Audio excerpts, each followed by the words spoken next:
Hello everyone, आज का हमारा टॉपिक है सीपीयू शेड्यूलिंग, जिस पे आज हम हाईएस्ट रिस्पांस रेशो नेक्स्ट के बारे में देखने वाले हैं, जिसका क्राइटेरिया होता है रिस्पांस टाइम और इसका मोड होता है नॉन प्रिमिटिव। रिस्पांस टाइम हम कैसे कैलकुलेट करेंगे ये हम आगे देखेंगे। इसका जो सॉल्यूशन होता है वो बाकी शेड्यूलिंग की तरह ही सेम होता है, जैसे हमने बाकी शेड्यूलिंग में जैसे round robin, first come first serve, shortest job first, इन सभी में जैसे हमने सॉल्व किया है इसका भी सेम प्रोसीजर होगा। बट इसमें चेंजेस यहाँ पे आएगा कि हमको प्रोसेस को किस सीक्वेंस में एग्जीक्यूट कराना है, ये हम रिस्पांस टाइम के थ्रू ही कैलकुलेट करेंगे। तो पहले हम देखते हैं कि इसका हमारे पास गिवन 5 प्रोसेस है। यहाँ पर इसके अराइवल टाइम और बर्स्ट टाइम गिवन है। स्टार्टिंग में हमारा सीपीयू अभी आइडल है। सबसे पहले हमारा आता है 0 टाइम पे P1 आएगा रेडी क्यू पे 0 टाइम पे अपना 3 बस टाइम लेकर के। यहाँ पर देखेंगे कि हमारा जो मोड है वो है नॉन प्रिमिटिव, मतलब जो हमारा P1 है अपना पूरा एग्जीक्यूशन कंप्लीट करेगा। अब ये P1 अकेला पूरा एग्जीक्यूशन कंप्लीट करेगा क्योंकि यहाँ पर अभी रेडी क्यू पे हमारे पास और कोई प्रोसेस गिवन नहीं है। तो पहले P1 जाएगा एग्जीक्यूशन के लिए और 3 टाइम अपना पूरा एग्जीक्यूशन कंप्लीट करेगा। नेक्स्ट देखेंगे 3 टाइम के बीच में कोई प्रोसेस है जो अभी तक आए हैं रेडी क्यू पे।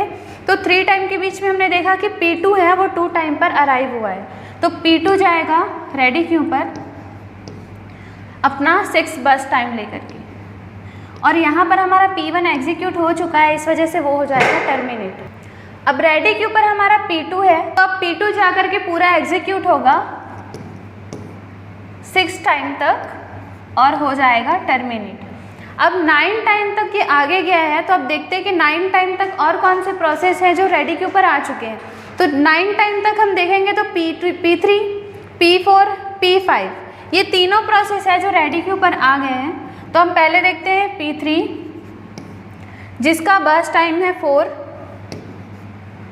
नेक्स्ट है P4 जिसका बस टाइम है 5, नेक्स्ट है P5 जिसका बस टाइम है 2। अब यहाँ पर देखते हैं कि इन तीनों में से हमको सबसे पहले एग्जीक्यूट किसको कराना है। तो हमने देखा था रिस्पांस टाइम के लिए, तो रिस्पांस टाइम कैलकुलेट करने का ये एक फॉर्मूला होता है। रिस्पांस टाइम का फॉर्मूला है वेटिंग टाइम प्लस बस टाइम अपॉन बस टाइम। तो यहाँ पर हमको सबसे पहले हमको वेटिंग टाइम कैलकुलेट करना होगा। तो वेटिंग टाइम हम कैसे कैलकुलेट करते हैं, हम पहले देखते हैं कि कैसे इसको हम कैलकुलेट करेंगे।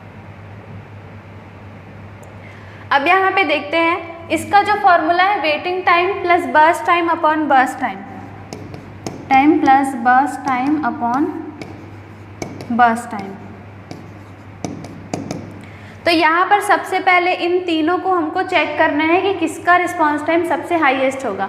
तो यहाँ पे कैलकुलेट करने के लिए जैसे हमने P3 का पहले कैलकुलेट करना है, तो P3 का सबसे पहले तो हमको इन तीनों में से सबसे पहले हमको वेटिंग टाइम कैलकुलेट करना है। तो वेटिंग टाइम का फॉर्मूला ये होता है कि वेटिंग टाइम निकालने के लिए हमें जो प्रीवियस प्रोसेस का लास्ट एग्जीक्यूशन टाइम है, मतलब गैन चार्ट में देखें तो प्रीवियस प्रोसेस का लास्ट एग्जीक्यूशन टाइम है 9 माइनस जो P3 का अराइवल टाइम है। P3 का अराइवल टाइम है 4, मतलब हमको इसको 4 से माइनस करना है। तो 9 में से 4 माइनस होगा 5, तो ये इसका वेटिंग टाइम होगा। तो अब यहाँ पे फॉर्मूला जब हम अप्लाई करेंगे तो वेटिंग टाइम में हो जाएगा हमारा 5 प्लस बस टाइम देखेंगे तो बस टाइम P3 का है 4, तो यहाँ पर आएगा 4 अपॉन बस टाइम, मतलब P3 का बस टाइम 4 है, तो ये होगा 4। तो हमारे फॉर्मूला के अकॉर्डिंग हमने यहाँ पे वैल्यू पुट कर दिया है। अब इसको कैलकुलेट करने से ये होगा 9/4 और इसकी वैल्यू आएगी 2.2। मतलब P3 का अगर हम रिस्पांस टाइम देखें तो 2.2 होगा जिसकी वैल्यू है। वैसे ही अब कैलकुलेट करते हैं P4 के लिए।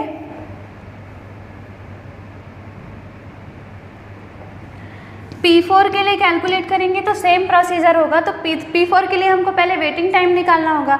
तो प्रीवियस प्रोसेस का जो लास्ट एग्जीक्यूशन जो हमने यहाँ पे लिखा था 9, मतलब प्रीवियस प्रोसेस का लास्ट एग्जीक्यूशन 9 माइनस जो P4 का हमारा अराइवल टाइम है, P4 का अराइवल टाइम है 6, तो हमको 6 को इससे माइनस करना होगा, तो ये होगा 3।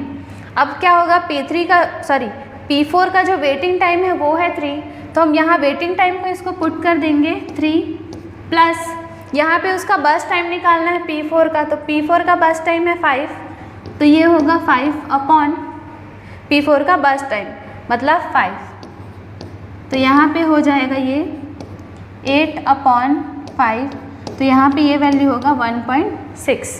तो P4 का कौन सा वैल्यू आ गया रिस्पॉन्स टाइम 1.6। वैसे ही अब P5 के लिए देखते हैं।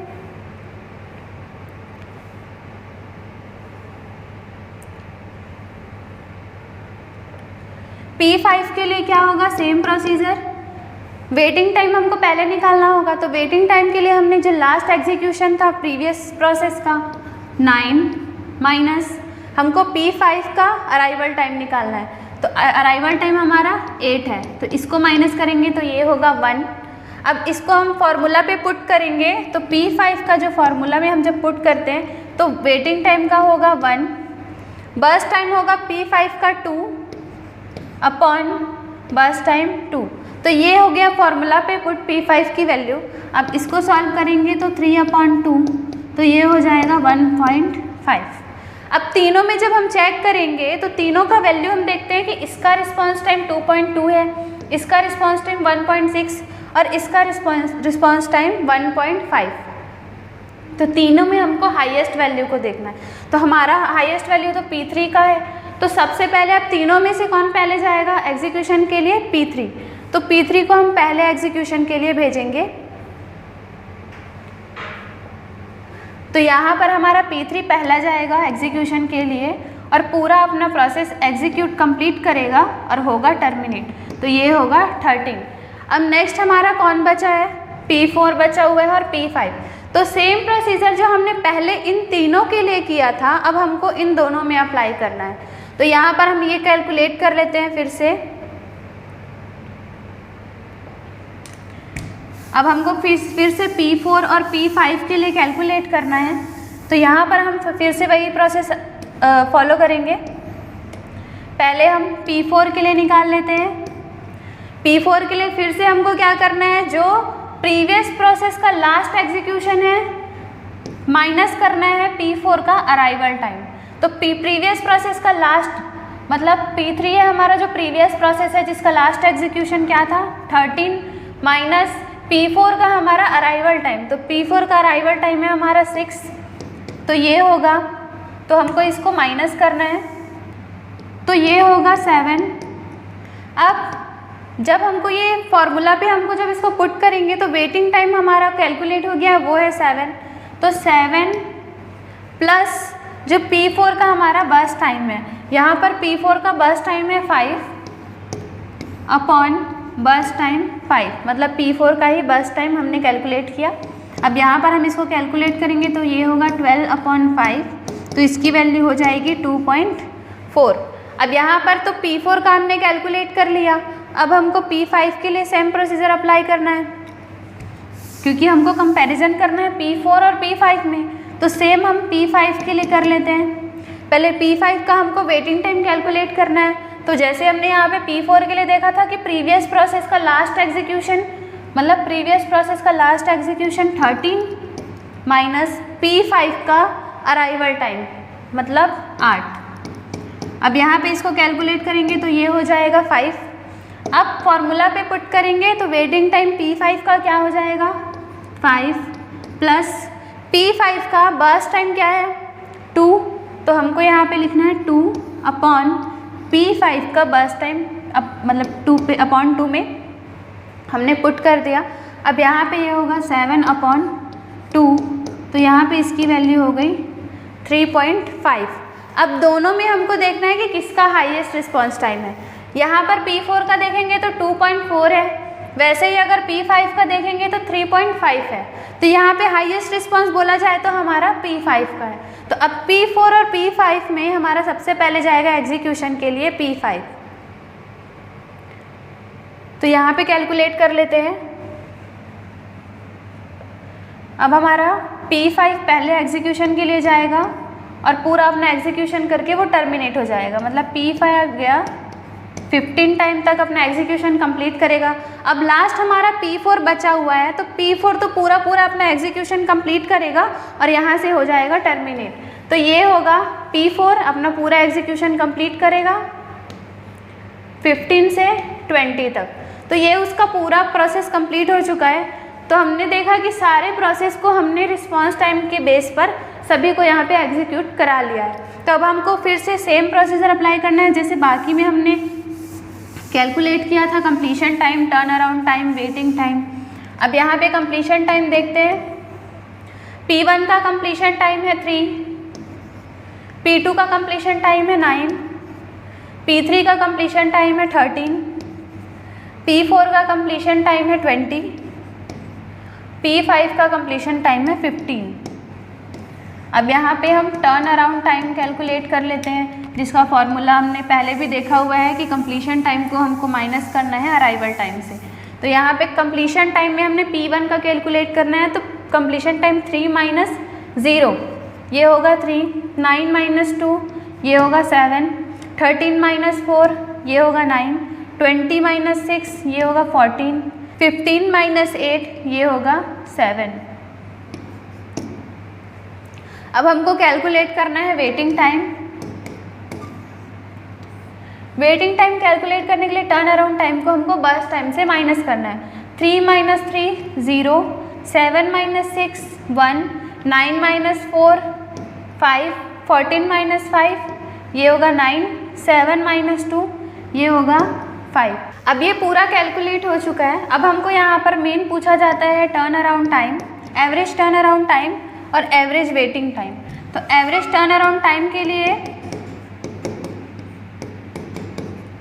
हमको यहाँ पे क्या करना है, पहले एवरेज टर्न अराउंड टाइम के लिए टर्न अराउंड जितनी हमारी वैल्यू है उसको हमको कैलकुलेट करना है, और वैसे ही एवरेज वेटिंग टाइम के लिए हमको पहले इस वैल्यू को कैलकुलेट करना है। तो पहले एवरेज टर्न अराउंड टाइम के लिए हमको टर्न अराउंड जितनी वैल्यू उसको कैलकुलेट करना है, तो ये हो जाएगा 40। वैसे ही वेटिंग टाइम के लिए हम कैलकुलेट करेंगे तो ये होगा 20। तो अब यहाँ पर देखते हैं कि एवरेज टर्न अराउंड टाइम के लिए हमको जब फाइंड आउट करना है तो हमको क्या करना है, जितनी हमारी वैल्यू हमने निकाली उसको हमको डिवाइड करना है जितने नंबर ऑफ हमारे प्रोसेस है, मीन्स 5 प्रोसेस से। यहाँ पे एवरेज वेटिंग टाइम के लिए सेम प्रोसीजर होगा, जितना हमने कैलकुलेट किया है मीन्स 20 अपॉन जितना नंबर ऑफ हमारा प्रोसेस है। तो ये पूरा प्रोसेस है हाईएस्ट रिस्पांस रेशियो नेक्स्ट का, जिस पे हमने सारे प्रोसेस को रिस्पांस टाइम के अकॉर्डिंग एग्जीक्यूट कराया है। यहाँ पे मेन ये होता है कि पूरा शेड्यूलिंग जो होता है वो होता है पूरा क्राइटेरिया पर बेस्ड। बट यहाँ पर क्या होता है कि जब तक रेडी क्यू पर एक से ज़्यादा प्रोसेस अराइव नहीं होते तब तक हम यहाँ पे उसमें कंपैरिजन नहीं कर सकते कि कौन सा प्रोसेस पहले जाएगा या किस प्रोसेस को हमको पहले एग्जीक्यूट कराना है। तो मेन होता है कि जो हमारा रेडी क्यू है वहाँ पर अगर एक से ज़्यादा प्रोसेस है तब हम क्राइटेरिया उसमें अप्लाई करते हैं, और वहाँ पे आता है कंपैरिजन कि किस प्रोसेस को हमको पहले एग्जीक्यूट कराना है। तो ये पूरा प्रोसेस था हमारा शेड्यूलिंग का। तो ऐसे ही और क्वेश्चन जानने के लिए कमेंट कीजिएगा। Thank you.